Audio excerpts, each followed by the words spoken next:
rašo vyras. Įsimylėjo bendradarbę. Ir mano vertinimu, pirmą klaidą jis jau padarė. Kokia tai klaida? Jis pasakė moteriai, kad jisai jai simpatizuoja. Dėl ko tai yra klaida? Dėl to, kad moteris yra kaip katės. Moteris yra smalsios, katės yra smalsios. Ir mes dabar, pasakydami moteriai apie savo simpatiją, mes padarom klaidą, nes atimam iš jos galimybę pagalvoti, pasvajoti. Ar tikrai aš tam bendradarbiai patinku ar ne? Blemba, jinai net su draugiam pas savo norės pasitarti, pagalvos, ten čia su draugiam, žinai, turiu bendradarbį, bet nesuprantu, aš jam patinku ar nepatinku.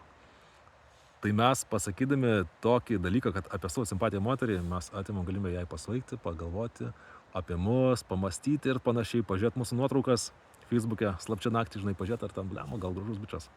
Tai vat čia yra momentas, kad neatimkim iš moters galimybę pasvaigti, pabūti su savo mintim apie jūs. Toliau, jisai rašo, kad moteris sakė, kad neseniai išsiskyrusi ir yra išrankė. Va, čia jau keli tokie momentai. Išsiskyrus, tai gal tiesiog nori būti vienai. Bet kad sako, kad yra išrankė, tai reiškia, kad tu jai tiesiog nesi pakankamai įdomus. Jinai savo bendradarbiui Leonardo DiCaprio tikrai nesakytų tokio bairio. Leo, žinai, aš labai išrankė. Nesakytų tiesiog tokios nesąmonės, nes Leo yra simpatiškas vyras, tai tiesiog moteris nekalbėtų tokio dalyko. Tai jeigu jinai sako, tau yra išrankė, negerai, reiškia, kad tu nelabai įdomus. Toliau, bendrauja su daug ko, bet jai dabar gerai ir vienai. Dar keli red flagai, kelios raudonos vėliavos. Jei dabar ir gerai vienai, viskas ok, bendrauja su daug ko.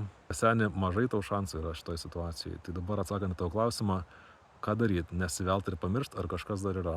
Tai patarčiau pamiršt, nesivelt. Koncentruokis į save. Sportuok, skaniai valgyk, teisingai valgyk, švarų, gerą maistą, užsimk saviugdą. Gražiai renkis, uždirbk pinigus, tap geriausią savo versiją.